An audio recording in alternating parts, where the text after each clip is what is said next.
और जंगल में चला गया। 3 दिन तक एक मंदिर में, उजाड़ मंदिर में बैठा रहा। जब उसका मन शांत हुआ, इतना और त्यागी बैरागी और इतना औरतों से दूर भागता था। अरे बड़े आदमी, आत्मज्ञानी कह सकते ऐसे व्यक्ति को। जैसे सांग होया करते, सांग गांव में, और उसमें पहले क्या था, लड़के ही लड़कियों का रोल करते थे। लड़कियों जैसे अंग आर्टिफिशियल लगा करके वो लड़की का रोल करके डांस करते थे। एक नया लड़का दूसरे साथी के साथ सांग देखने चला गया। वो देख कह रहा कि देख कितनी सुंदर लड़की, कैसा बढ़िया डांस कर रही है। वो दूसरा कहता है लड़की नहीं लड़का है, ये नई लड़की है। तो सामने जहां वो रुके हुए थे, जिस धर्मशाला में, वहां ले गया वो साथी, उस नए साथी ने। और वहां जाते उन बच्चा ने सारी वो तार के आर्टिफिशियल अंग टांग दिए खुट्टी पे, और वो पहन लिए कुर्ता पजामा। जब उसका जच्ची रही तो लड़का था, लड़की नहीं थी। अगली बार अगले दिन तो सांग देखने गया, उसका वो भाव नहीं था कि वो लड़की है। तो नहीं बताया कुंगर नाचे है, ये लड़का डांस कर, लड़की नहीं है। तो उसने वो सौजाती दिखाई दे रहा था, जब पहले विजाती नजर आ रहा था, जब तक उसको ज्ञान नहीं था। तो इसी प्रकार जब हम आत्म तत्व में आ जाएंगे, ये 2 कवर ऊपर के नहीं दिखेंगे, अंदर आत्मा का रूप दिखाई देगा।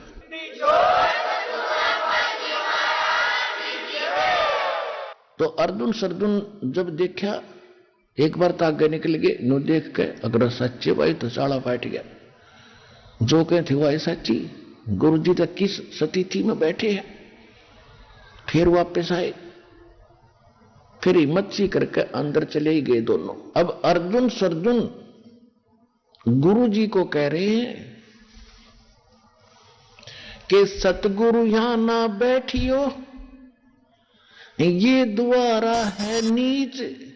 ओए होए, कहने लगे हे सतगुरु यहां ना बैठो आप, ये तो एक नीच जाति का घर है, छोटी जाति का आपका अपमान होगा। परमात्मा क्या उत्तर देते हैं कि ऊंच नीच में हम रहें, ये हाड चाम की दे, अर्जुन सर्जुन समझियो तुम रखियो शब्द सने। संकेत में कह दिया करे भले आदमी, ऊंच नीच में हम रहें, और ये तो हाड चाम की दे। इस चाम और तेरे चाम में क्या अंतर है, मुझे तो तुम दोनों एक नजर आते हो। और अर्जुन सर्जुन समझियो राखो शब्द स्नेह, जो नाम दे रखे उन्हें जप ले चुप करके, फालतू बात मत करे।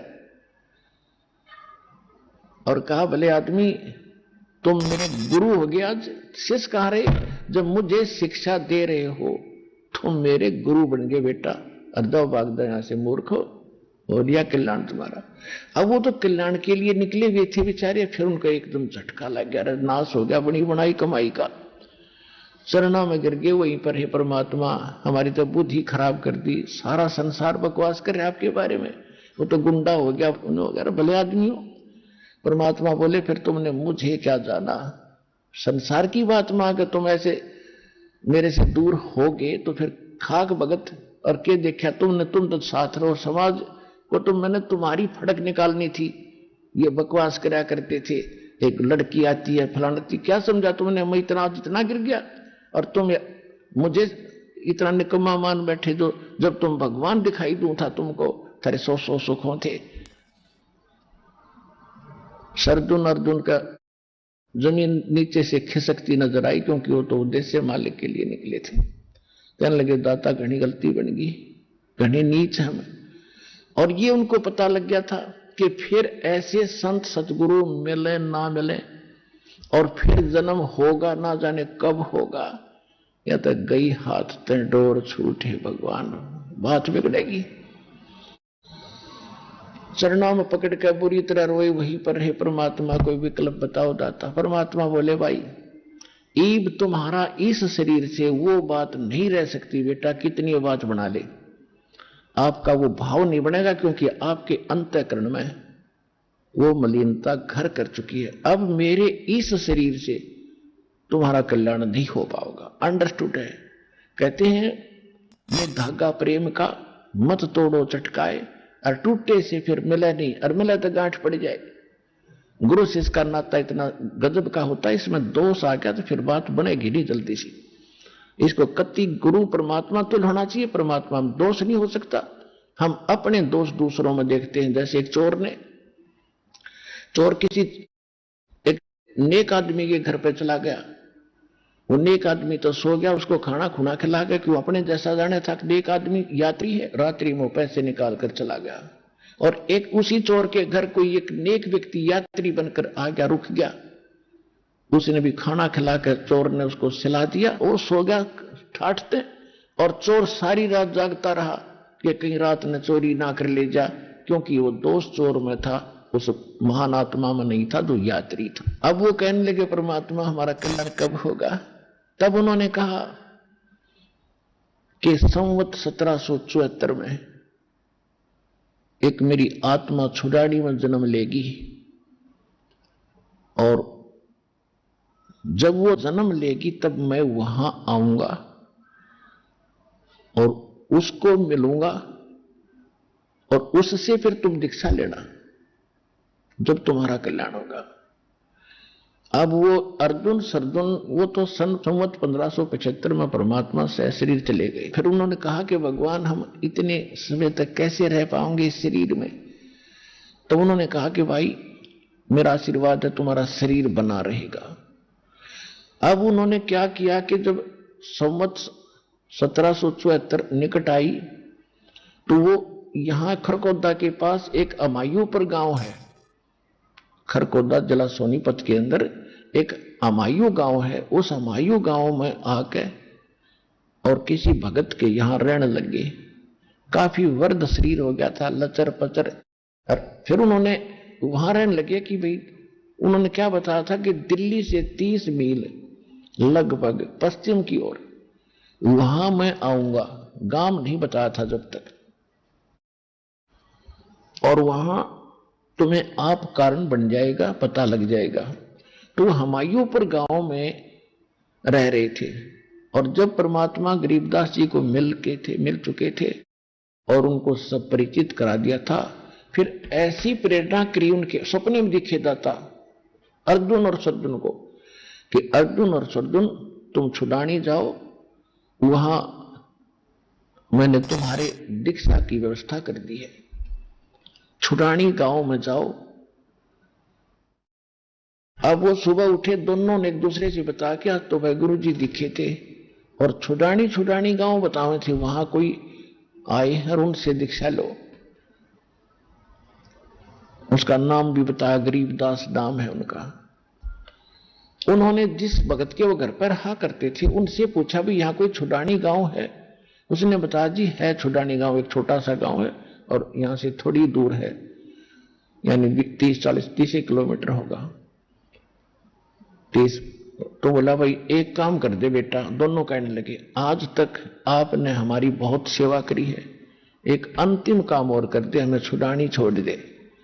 उसने बैठा के अपनी बैलगाड़ी में उन दोनों को और वहां छुड़ानी जा छोड़ा। छुड़ानी जाके पूछा कि गरीबदास कौन है? उधर से परमात्मा ने प्रेरणा गरीबदास में की थी। उनकी भी दिव्य दृष्टि खोलती थी कि आ जाओ भक्त, मैं तुम्हारी इंतजार कर रहा था, आ जाओ, बताओ क्या काम है? कि महाराज सारी कथा बता दी, मुझे सब पता है, दीक्षा लो। तुमने बहुत बड़ी गलती करी थी अर्जुन सर्जुन, भगवान पर संत पर भगवान के तुल मानना चाहिए। कहा जी बस गलती घनी बन गई, उसी का भोग रहे हैं। उन्होंने नाम लिया, महीने 2 महीने वहां रहे, वहीं शरीर छोड़ गए। दोनों उनकी समाधि बना रखी थी, अब तो आप फोड़ फाड़ दी छुड़ानी। तो पुण्यात्मा उधर से क्या हुआ कि कबीर साहब के पीछे सारा काशी के लोग पीछे पड़ लिए, और उसी दिन ये सिकंदर लोधी दिल्ली का बादशाह भी काशी बनारस में गया हुआ था। और परमात्मा जानबूझकर उस दिन छेड़े थे कि इनकी परम पावर हो, यहां पर पूरी सुप्रीम पावर आ रही हो। अब सारे काशी के मुल्लार काजीर हिंदू सारे इकट्ठे मिलकर सिकंदर लोधी के पास पहुंचे, जहां वो रेस्ट हाउस में रुका हुआ था वीर सिंह के पास। वीरदेव सिंह बघेल वहां का राजा था। तो उन्होंने सब ने जाके कहा कि हे भगवान, हमारा तो घर से निकलना दूभर हो गया, सरेआम वैश्यावृत्ति शुरू होगी आपके राज में, और ऐसे ऐसे हाथी पर बैठकर शराब पी कर वैसा लेकर घूमा एक दानक दुल्हा कबीर। अब देखो शकल सिकंदर लोधी की, उसका रोग दूर किया, ऐसा बुरा हाल था, हाहाकार मची थी, और उसके सामने ऐसे चमत्कार करके दिखाए, और फिर भी जनता के डर से वो फिसल गया। अब तेरा तो राज उजड़ जाएगा। अब कहीं ऐसा ना हो जनता सारी भड़क जा। सिकंदर लोधी ने कहा, लाओ पकड़ कर, कौन है वो? अब ले गए पकड़ के। सिकंदर लोधी ने जनता को दिखाने के लिए कि मैं वो अपने हाथों में थकड़ी और पैरों में बेड़ी और गल में एक लोहा बहुत भारा तोक डाला करते, वह डाल दी, और सबने कहा कि इसको गंगा में डालकर डबो के मारेंगे। सारा काशी के लोग, राजा सिकंदर लोधी सब चले गए। जनता का के राजा की के चल है, ये काजी मुल्ला और ये हिंदुओं के धर्मगुरु सारे, उन्हें पता लगा कि आज दुश्मन मरेगा, क्योंकि परमात्मा ने सबके छक्के छुड़ा दिए थे ज्ञान में कि तुम बकवास करते हो, मिसगाइड किए बैठे हो, जो साधना तुम करते हो कराते हो स्वर्ग की भी नहीं, तुम नरक ले जा रहे हो। तो दोनों धर्म के गुरु उस परमात्मा के विरोधी थे ही, उनका दाव लग गया, सारे इकट्ठे हो गए और कहा इसको डबोगे मारेंगे। अब नौका में बैठा के और उनसे कहा 2-5-10 मस्टंडे साथ भेज दिए कि इनको गंगा के बीच में पटक दो उठा के नौका लो। अब उन्होंने जाके परमात्मा को उठा के बहती दरिया के बीच में पटक दिया। परमात्मा जल पर ऐसे बैठ गए जैसे थल पर बैठा करते हैं, हथकड़ी और बेड़ी अपने आप टूट के गिर गई। बोलो सतगुरुदेव कबीर भगवान की जय हो।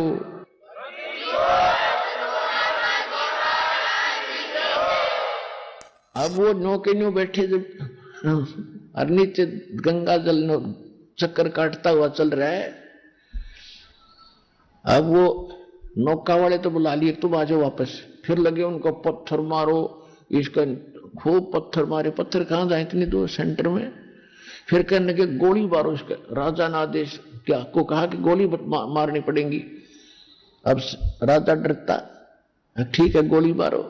गोली मारे, तीर मारे, एक निजा मालिक की तरह कहते उड़े नू हो जाओ ऊपर को। फिर कहने लगे भाई नई बात बनी, तोब लाओ तोब। तोब के गोले और 12 घंटे मालिक पर बरसाए, नीचों ने आंख नहीं खुली। 4 पहर 12 घंटे तोब के गोले नो दागे गए। वो कभी तक गंगा से बाहर जा पड़ा किसी सरोवर में, या वहीं फंस होकर वहीं गिर गया। अकल नहीं आई ठिकाने, अरे मूर्खो। तोब के गोले और फ्यूज होने लग रहे, एक निजारा। फिर भी आंख ना खुली के कबीर इज गॉड।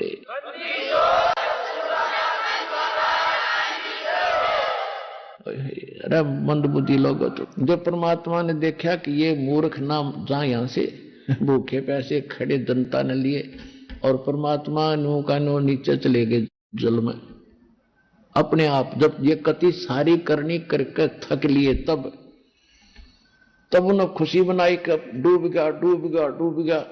अब इसके ऊपर आप रेत फिर जाएगा, मर जाएगा, इसके अंदर खत्म हो गया खत्म हो गया। अब सब मिठाई बांटते, अंडा दुश्मन मर गया। क्यों? मुल्ला और काजी और पंडित जी अब सब मिठाई बांट रहे हैं। और फिर क्योंकि रविदास जी कहा करते कि तुम नहीं समझ पा रहे हो ब्राह्मणों, ये भगवान है। तो उन्होंने सोचा आज चलो उसको रविदास को बताते हैं कहां गया था भगवान। अब वो डूब गया गंगा में। रविदास की झोपड़ी पर गए, ढोल ढाल बजाते हुए, मिठाई बांटते हुए। और एक ने जाके कहा कि कहां है वतराज भगवान? वो डूब गया जो गंगा में। रविदास जी बोले वो बैठा, देख आ जाओ, देखो ये बैठा। बोलो कबीर भगवान की जय हो।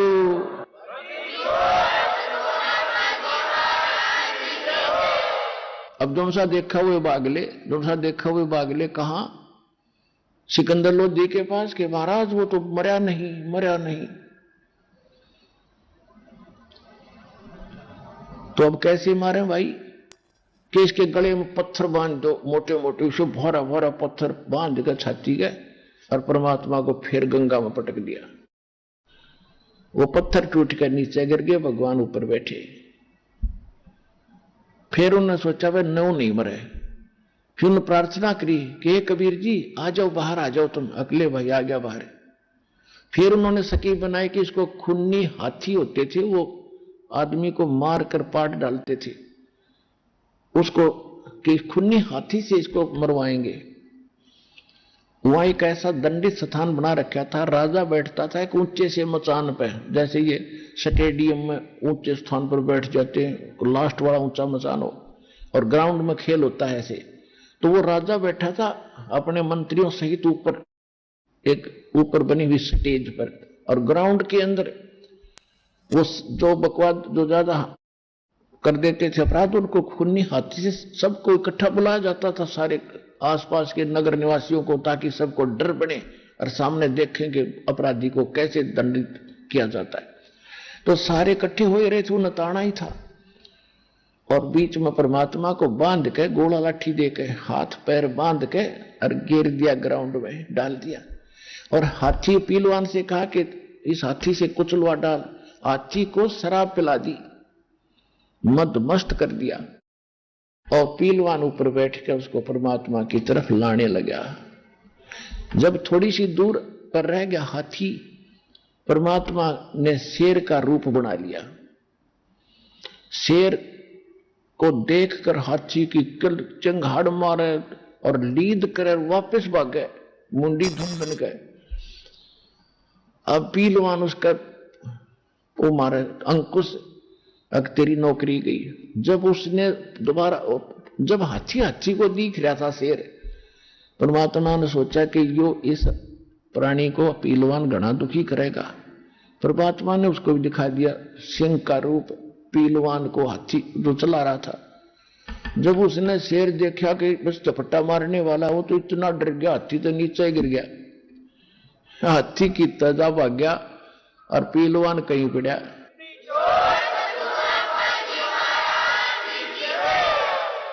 अब परमात्मा ने ये सोचा कि इस पीलवान को दंडित करेगा ये मूर्ख सिकंदर लोधी, इसको मारेगा गरीब को। तब परमात्मा खड़े हुए, हाथ हथकड़ी वो बांध रखी तो टूट गई सारी। परमात्मा निर्बंध को कोई बांध सकता है? खड़े हो गए और सिकंदर लोधी ने ऐसा दिखाई दिया जैसे शीश आसमान पर अड़ा हो भगवान का, इतना नूरी शरीर चमक रहा हो।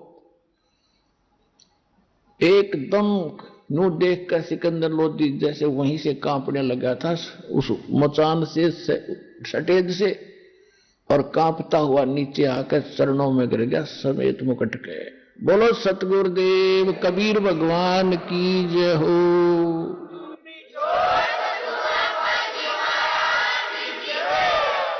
अनंत कोट ब्रह्मांड का एक रति नहीं भारे, सतगुरु पुरुष कबीर हैं ये कुल के सर्जनहारे। गुरु मानुष कर जानते ते नरक में अंधे, ओए दुखी संसार में फिर आग काल के फंदे। तो पुण्यात्माओं, जो गलती हमसे पहले बन चुकी है उन फाउल पॉइंटों को आपको इसलिए बताया जाता है कहीं फिर मार ना खा जाओ या बात बिगड़ जाएगी। परमात्मा कितने दयालु हैं। उन 64 लाख को चार्ज करके यहां 2 प्रकार से विमुख होते हैं भगवान से, गुरु से। एक तो गुरुद्रोही बन जाते हैं, जो गुरुद्रोही बन जाते हैं, गुरु की निंदा करते हैं सब जगह जा करके, उनको तो असंग जन्म तक मनुष्य शरीर नहीं मिलेगा, वो भक्ति तो खत्म उनकी हुई हुई। एक वैसे ही बोले वाले जैसे थोड़ा सा झटका लगा, बुराई नहीं करी और विमुख हो गए समाज के डरते, के जवाब देंगे। गुरुद्रोही नहीं बने, विमुख जरूर हो गए, तो उनकी भक्ति बनी रही, जिस कारण से वो 64 लाख ही आप हो। मालिक ने इतना चार्ज कर गए कि ईब आपको मनुष्य जन्म होते हुए आ रहे हैं, मनुष्य जन्म होते हुए आ रहे हैं, और वो तड़फ भगवान की आज भी विद्यमान है। अब सबसे पहले सतलोक आश्रम बरवाला जिला हिसार में वो 64 लाख आवेंगे, जो कहीं कहीं पटक रखे काल ने, और उसके बाद पूरे विश्व के कलम चढ़ावांगे, सबका बेड़ा पार होगा। बोलो सतगुरुदेव।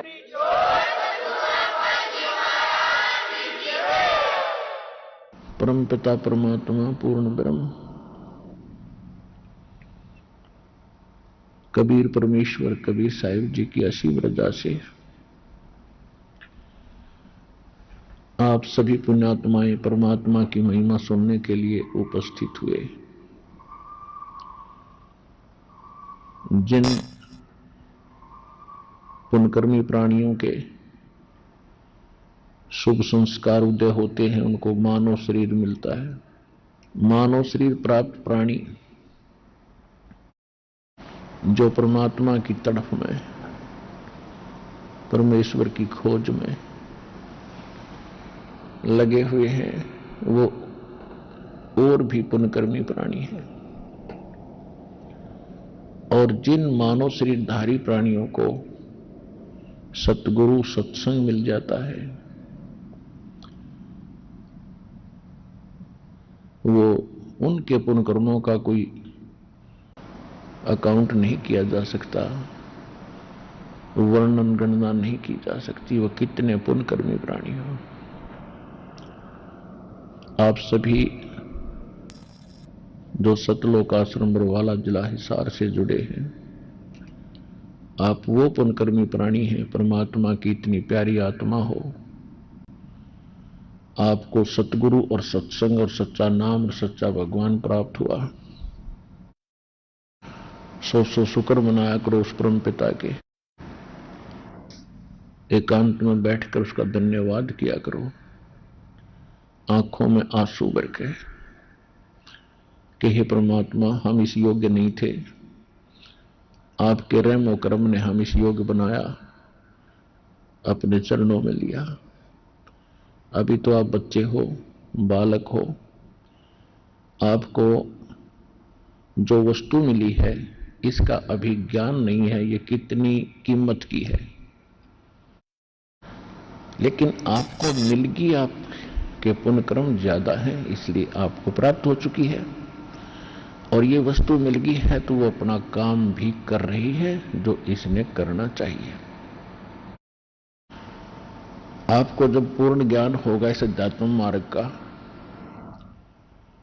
आप रात को बैठकर सोचा करोगे, हे परमात्मा क्यों कर दया हुई, कैसे मेर करी मालिक, आपने ऐसा अनमोल ज्ञान, ऐसा भक्ति मार्ग कदे स्वप्न में भी नहीं सोचा था कि ऐसा कोई भगवान है, ऐसा तत्व ज्ञान है। और ये कंप्लीट कोर्स इस मोक्ष मार्ग का साधना आपको प्राप्त हुई। ये विश्व में नहीं है जो आपको प्राप्त हुई है। इसके लिए परमात्मा ने बहुत प्रयत्न किया है और इसके लिए बहुत आंख मिचौनी भी की है इस काल के साथ। काल अपना काम कर रहा है, दयाल अपना काम कर रहा है। जिस लोक में हम और आप रह रहे हैं ये काल का लोक है। काल शब्द से ही आप अच्छी तरह परिचित है। काल किसे कहते हैं? जो बेरहम व्यक्ति हो और जिसके दया नाम की चीज ना हो, उसने काल कहते हैं, उसको काल कहते हैं। ये ऐसा प्रभु है, ऐसा स्वामी है, ऐसा मालिक है किसी ब्रह्मांड का, या कोई रहम नाम की चीज नहीं, कोई दया भाव इसके अंदर नहीं। आप देखते हो फ्लड आ जाता है, गांव के गांव विनाश हो जाते हैं। चैन से सोए हुए व्यक्ति सुबह उनके 100 जल में तैरते हुए मिलते हैं। कभी दुर्घटना हो जाती है, कोई बीमारी से मर जाता है, किसी को कैंसर हो गई है, किसी को अन्य रोग और परेशानियां पीड़ित कर रही हैं। कहीं बाहर गए हुए हैं, ऊपर से वर्षा और ओले गिरने लग जाते हैं, सिर में लगो, आंख फूटो, कहीं लगो, कोई रहम नहीं यहाँ पर। तो ऐसे लोक में और आप रह रहे हो और कभी टेंशन नहीं बनी, कभी चिंता नहीं बनी, ये क्या हो रहा है, क्यों जन्म रही है, क्यों मर रही है। क्योंकि काल ने सबकी बुद्धि को ऑफ कर दिया और समर्थ आते हैं, वो ज्ञान समझाते हैं, हमारी फिर से वो आंखें खोलते हैं। उसके विषय में स्वयं परमात्मा आते हैं। ये काल इतना प्रबल है, इसने ब्रह्मा विष्णु महेश जी को भी अपने कंट्रोल में रखा हुआ है, जो यहां की परम शक्तियां हैं और इसके पुत्र हैं।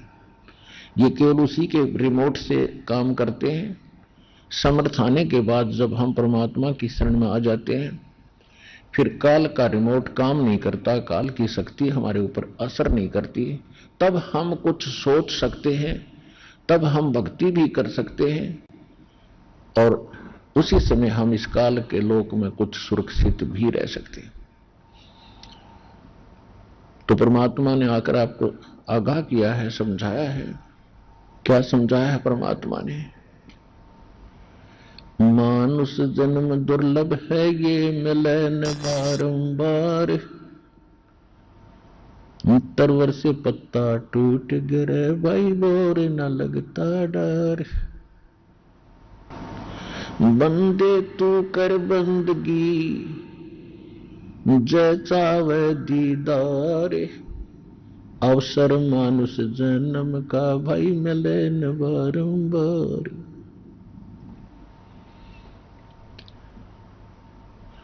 पृथ्वीपति चकवे गए,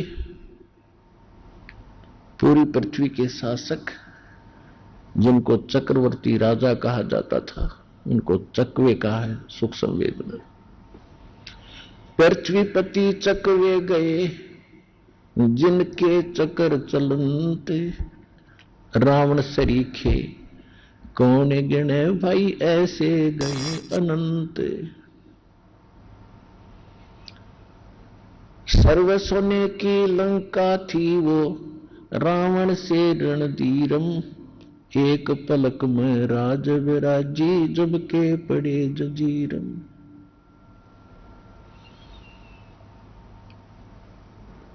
परमात्मा हमें समझाना चाहते हैं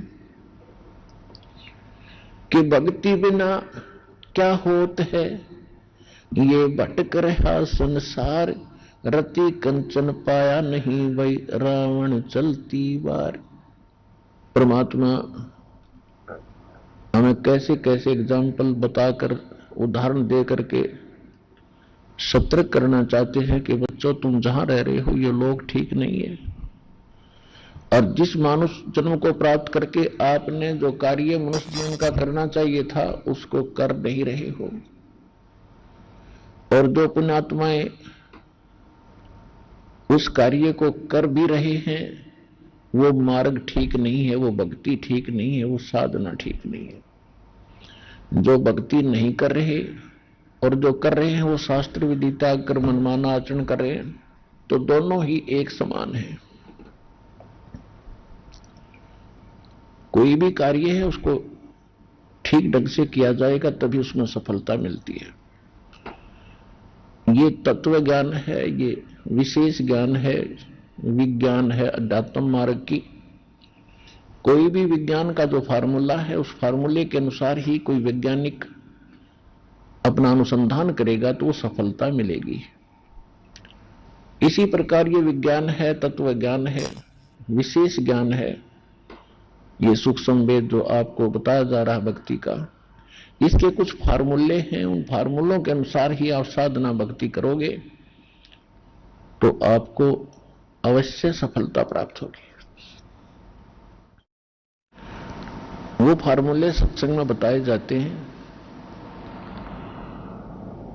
सबसे पहला मोक्ष प्राप्ति के लिए सबसे पहला जो फार्मूला है कि गुरु हो। गुरु बिन माला फेरते, गुरु बिन देते दान, गुरु बिन दोनों निष्फल हैं, चाहे पूछो वेद पुराण। कि सबसे पहले इस मार्ग में गुरु हो। गुरु के बिना भक्ति करना भी विफल है, व्यर्थ है। अब कहते हैं गुरु गुरु में भेद है, गुरु गुरु में भाव, सोए गुरु सराइए जो शब्द लखावे दाव। गुरु गुरु के अंदर अंतर है। गुरु पूरा हो, जिसके पास कंप्लीट कोर्स हो मोक्ष मार्ग का, संपूर्ण भक्ति विधि प्राप्त हो उसके पास, और वो संपूर्ण भक्ति विधि हमारे सदग्रंथों से मेल खाती हो, और जिन महापुरुषों को हम मोक्ष प्राप्त मानते हैं उनने जो साधना की हो उससे भी मेल खाती हो, तो वो साधना और वो ज्ञान जो संत बताता है वो पूर्ण गुरु होता है। अब आज तक जितने भी आपने अन्य साधनाएं और साधक और गुरुजी मिले, उनके अनुभव की आपने किताबें पढ़ी, पुस्तक पढ़ी, वो तो आपने पढ़ ही रखी हैं, वो तो आपके पास विद्यमान है वो ज्ञान कि वो कौन सा मंत्र जाप बताते हैं, भक्ति की कौन सी विधि बताते हैं, किसको भगवान बताते हैं, भगवान का क्या स्वरूप बताते हैं। और जो दास आपको गॉड गिवन स्पिरिचुअल नॉलेज बता रहा है, परमात्मा का दिया हुआ जो ज्ञान बता रहा है, वो भी अब आपके पास उपलब्ध है। इन दोनों की तुलना करके आज शिक्षित समाज है बहुत आसानी से निर्णय कर सकता है। इसलिए परमात्मा ने आपको शिक्षित किया सबसे पहले। इस 1997 से पहले भारतवर्ष के लगभग 99% शिक्षित मानव समाज है, और इस शिक्षा का केवल उद्देश्य यही था, परमात्मा ने जो आपको शिक्षा दी है कि आप सदग्रंथों को स्वयं देखें। अभी तक तो ये जो नकली धर्मगुरु थे नाम सदग्रंथों का लेते थे, दंत कथा स्वयं अपनी लोक वेद, मन गढ़ंत कहानियां और मन गढ़ंत मंत्र, मनमानी साधना बताया करते थे, और हम ये सोचते रहे कि इन्होंने संस्कृत भाषा आती है, अच्छी धारावाहिक ये प्रवचन कर देते हैं, तो इन्होंने भगवान को पाया होगा, सदग्रंथों को ठीक से जाना होगा। अब आपको इस दास के निर्णायक ज्ञान से तुलनात्मक तरीके से आपको खूब पता लग चुका है कि किसी भी आज विश्व के धर्मगुरु को अपने सदग्रंथों का ज्ञान नहीं, वेद पढ़ने वाले वेद के विषय में नहीं जानते, इसमें भगवान की क्या महिमा बताई है, भगवान कैसा बताया है, इसमें कौन सा मंत्र बताया है। श्रीमद् भगवत गीता को श्रोधार्य करने वालों को श्रीमद् भगवत गीता का ज्ञान नहीं कि इसमें क्या भगवान की सतिथि बताई है, परमात्मा कौन है और जाप कौन सा बताया है। इसी प्रकार कुरान और बाइबल और गुरु ग्रंथ साहिब के पढ़ने वालों को उस वास्तविक भक्ति विधि का कति ज्ञान नहीं। पुण्यात्माओं, ज्ञान अलग चीज होती है, ये तो सबको मालूम है भगवान है, इतना भी कोई धर्मगुरु या कोई प्रचारक बता ही देता है कि भक्ति करनी ही चाहिए, क्योंकि मनुष्य जीवन बड़ी मुश्किल से मिलता है, बिल्कुल ठीक है, लेकिन इसकी सफलता कैसे हो। जैसे किसी को कोई रोग है, किसी ने बता दिया कि तुझे ये रोग है, अब जिसको रोग है उसको पता लग गया कि हां ये रोग है मुझे, तो उस रोग का उपचार नहीं मिला, विधि उसकी औषधि ठीक ना मिली, तो उस ज्ञान से क्या लाभ हुआ। तो रोग कटेगा औषधि से। तो वो जो जन्म और मरण का जो रोग अपने को लगा है, ये सबसे भयंकर बीमारी है, और ये ना ब्रह्मा जी की कटरी, ना विष्णु जी की कटी, ना शिव जी की अब तक समाप्त हुआ। तो अन्य का होगा कैसे, क्योंकि हम उनको सुप्रीम पावर और सुप्रीम गॉड मानते थे। तो वो कंप्लीट कोर्स इस दास रामपाल दास के पास है, सतलोक आश्रम बरवाला जिला हिसार में। विश्व में किसी के पास नहीं है। ये आपको तो आज समझ में आ जा तो सौभाग्य आपका, और जितना देर से समझ में आओगी इस गए वक्त को घना पछताया करोगे, ये सत्कर मान लेना। तो सबसे पहले हमने गुरु बनाना होता है, और गुरु पूरा हो। जैसे श्रीमद् भगवत गीता अध्याय नंबर 7 के श्लोक नंबर 12 से लेकर 15 तक एक निर्णायक ज्ञान दिया है कि अर्जुन, इन तीनों गुणों से, रजगुण ब्रह्मा जी, सतगुण विष्णु जी, तमगुण शिव जी,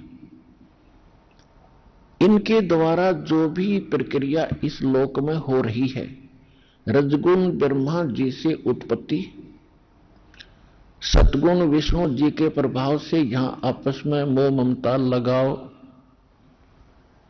और भगवान शंकर हमें मार ही रहा है, इसके तमोगुण, इसके आधार से हम एक दूसरे से झगड़ा ठान लेते हैं और बहुत बड़ी हानियां कर देते हैं। लाखों लोग लड़कर मर जाते हैं, राजा लोग सेनाओं से। तो ये इस तमोगुण का प्रभाव है।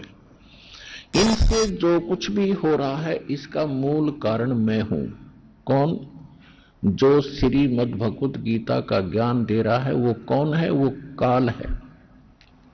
श्रीमद् भगवत गीता अध्याय नंबर 11 के श्लोक नंबर 32 में स्वयं कहता है कि अर्जुन मैं काल हूं, और सब लोगों का नाश करने के लिए जो सामने खड़े हैं, उसके लिए मैं अब परवर्त हुआ हूं। श्री कृष्ण नहीं थे वो, श्री कृष्ण तो पहले विद्वान थे। वो काल है जो ऐसे गुप्त खेल करता है, इसके सब कर्म अलौकिक है। श्री कृष्ण में प्रवेश करके वो प्रेत की तरह बोल रहा है, वो काल है। इस काल को श्राप लगा हुआ है परमात्मा की तरफ से कि 1 लाख मानव शरीरधारी प्राणियों के शरीरों का से निकले गंध को तो रोज खाएगा, यानी 1 लाख मानव शरीरधारी प्राणियों का नित आहार करेगा, और 1.25 लाख की उत्पत्ति डेली करेगा। जिसके कारण ये अपने तीनों पुत्रों को इसने एक एक गुण युक्त कर दिया। अब न ब्रह्मा जी के वश की बात, न विष्णु जी के वश में ये गुण जो प्रभाव कर रहा है, ना शंकर जी के वश में। जैसे कोई मिर्च है, ये भगवान अपने लोकों में रह रहे हैं। विष्णु लोक में विष्णु जी, ब्रह्मा लोक में ब्रह्मा जी, और शिव लोक में शिव जी, ऊपर के लोक हैं इनके। और वहां से इनके गुण इन तीनों लोकों पर, पृथ्वी लोक, पाताल और स्वर्ग लोक में सबको प्रभावित कर रहे हैं। जैसे रसोई के अंदर छोंक लगाया जाए मिर्चों का, और अन्य कक्षों में बैठे हुए, अन्य कमरों में बैठे हुए व्यक्तियों को भी छींकें आनी शुरू हो जाती हैं। तो मूल वस्तु, साकार वस्तु तो रसोई में, उसके गुण ने आकर वहां प्रभाव डाला, तो बस की बात नहीं कोई छींक रोक दे। ठीक इसी प्रकार इनसे निकले हुए तीनों गुण आप सबको, सभी प्राणियों को, पशु पक्षी मानव को, देवताओं को ये प्रभावित कर रहे हैं, जिसके कारण ये विवश होकर के संतानों उत्पत्ति करते हैं। इतनी प्रबल प्रेरणा ये भर देता है, जीव के बस की नहीं। और आपस में मोह ममता ये भी हमारे बस का नहीं, क्योंकि इस गुण के प्रभाव से, जैसे किसी ने शराब पी ली, अब शराब पी के कहीं पड़ा रहो, विवश है वो, उसको पता ही नहीं तू कहां पड़ा है, क्या बोल रहा है, क्या कर रहा है, किधर जा रहा है। तो इस प्रकार काल भगवान ने कहा है कि ये तीनों गुणों से जो कुछ भी हो रहा है उसका निमित्त कारण मैं ही हूं, मैं इनमें नहीं हूं और ये मुझ में नहीं है, क्योंकि ये उनसे बाहर बैठा है 21वें ब्रह्मांड में। और प्रत्येक ब्रह्मांड के अंतिम छोर पर इसने गुप्त स्थान बना रखा है, वहां भी रहता है, और 21वें ब्रह्मांड के शिखर में भी एक चला जाता है जब इसको आवश्यकता होती है। तो कहने का भाव यह है कि फिर इसने यह भी स्पष्ट कर दिया है कि इन तीनों गुणों की जो भक्ति करते हैं, रजगुण ब्रह्मा, सतगुण विष्णु, तमगुण शिव, 3 देव की जो भक्ति करते हैं, और जो मेरी भक्ति भी नहीं करते हैं, वो राक्षस स्वभाव को धारण किए हुए मनुष्यों में नीच दूषित कर्म करने वाले मूर्ख, ये इन्हीं तक सीमित है। इन्हीं तीनों गुणों ब्रह्मा विष्णु महेश की ही भक्ति करते रहते हैं। इनका ज्ञान हरा जा चुका है, इनकी बुद्धि चुरा ली है। इस थोड़े से लाभ जो इनसे प्राप्त होता है इसी पर आश्रित हो गए हैं, ये मुझे भी नहीं भजते। और यही परमात्मा 600 वर्ष पहले भगवान स्वयं आए थे, कबीर परमेश्वर जी। वैसे प्रत्येक युग में आते हैं ये, लेकिन हम क्योंकि कलयुग में हैं, पिछले इतिहास में इतने ज्ञान नहीं है। अब कलयुग का विधांतों में खूब ज्ञान है। 600 वर्ष पहले परमात्मा स्वयं आए थे, कबीर देव जी, कबीर साहब। तब वो यही कहा करते थे कि तीन देव की जो करते भक्ति, ब्रह्मा विष्णु महेश की जो भक्ति करते हैं, इनकी कभू न हो मुक्ति। तो उस समय हमारे धर्म गुरुओं ने बड़ा विरोध करवा दिया भगवान का। और इतने अत्याचार किए दाता पे यदि आपको सुनाए जाएंगे, धीरे धीरे सुनाएंगे, हृदय कलेजा मुंह को आ जाता है। क्योंकि उस समय जनता अशिक्षित थी। भगवान साची कहा करते थे कि इन तीनों देवताओं की भक्ति जो तुम कर रहे हो ये मोक्षदायक नहीं है, ये तुम्हें पार नहीं कर सकती, और ये खुद नाशवान है, इनकी जन्म मृत्यु होती है। और हमारे धर्म गुरु कहा करते ये अविनाशी है, इनकी कोई माता पिता नहीं है, अजर व अमर है। और परमात्मा ने 600 वर्ष पहले कबीर भगवान ने बताई थी कि ये इनकी जन्म मृत्यु होती है, इनकी माता दुर्गा है, इनका पिता ये काल है। और आज हमारे उन धर्म ग्रंथों ने प्रमाणित कर दिया जिनको हम सर्वधार्य माना करते थे, पवित्र पुराणों ने, कि इनकी जन्म मृत्यु होती है, ये अजर व अमर नहीं है, और ये दुर्गा इनकी माता है, ये काल इनका पिता है।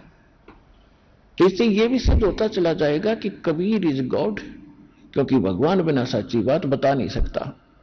सत्य भगवान ही बोल सकता है, और वो सच्चा भगवान है, सच साहिब है, वो कबीर देव है, कबीर साहिब है, जो सच्ची बात कहे। जिसको हम अशिक्षित कहा करते थे कि अक्षर ज्ञान नहीं रखता, ये धानक शूद्र है, क्योंकि ये धर्म ग्रंथों को पढ़ने का अधिकारी भी नहीं है, जिस कारण से ये धर्म ग्रंथ नहीं पढ़ पाया। और ये ऊट पटांग बोल रहा है कबीर कि ये ब्रह्मा विष्णु में इस नासवान है, इनकी जन्म मृत्यु होती है, और इनकी माता दुर्गा और काल भगवान का पिता है। तो उस समय तो हमें हमारे पूर्वज इस बात से संतुष्ट थे, हमारे उन नकली धर्म गुरुओं से, कि ये शिक्षित नहीं है कबीर जी, इसलिए धर्म ग्रंथ तो ये नहीं जान सकता। और परमात्मा सब कुछ जानने वाले जानी जान होते, उन्होंने 600 वर्ष पहले बता दिया था। और ये हमारे धर्मगुरु आज तक उनको पढ़ रहे थे, रट्टा लगाते थे, घोट लेते थे, और धारावाहिक सुनाया करते थे, कख भी पता नहीं था। चारों वेदों को घोट लेते थे, याद करते थे, उनको चतुर्वेदी कहते थे। 3 वेदों को जो कंठस्थ याद कर लेते थे उनको त्रिवेदी कहा करते थे, और 2 वेदों को जो कंठस्थ याद कर लेते थे उनको दिव्यवेदी कहा करते थे। ये तो गधों की तरह लद्दे फिरे थे, इसमें समान क्या था इनको पता नहीं था। सूक्ष्म वेद में कहा कि पीठ मनुखा दाख लदी है, और ये कर्रा खात बबूल, जैसे ऊंट के कमर पे, ऊंट के थैले में कमर पे मनुखा दाख लाद रखी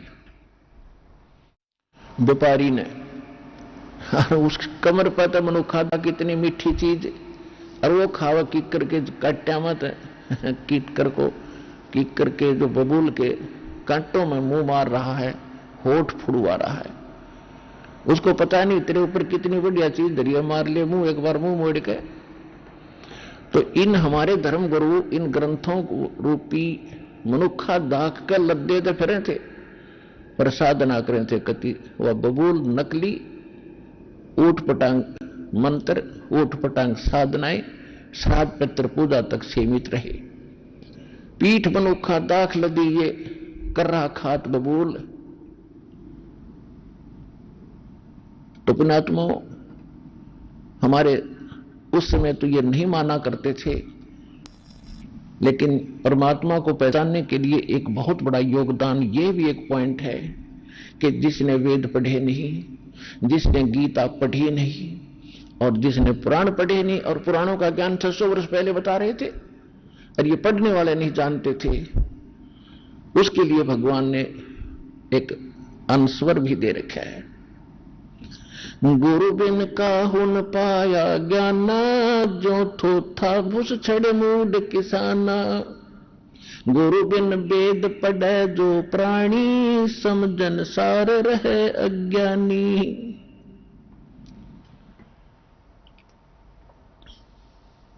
वेद पढ़े पर वेद न जाने, ये बातें पुराण 18। और जड़ को अंधे पत्ते खवावे, भूल गए सिरजनहारा। परमात्मा ने सूक्ष्म वेद में कहा कि वेद पढ़ने पर भेद ना जाने, ये बांचे पुराण 18। हर पत्थर की पूजा करें, भूल गए सिरजनहारा।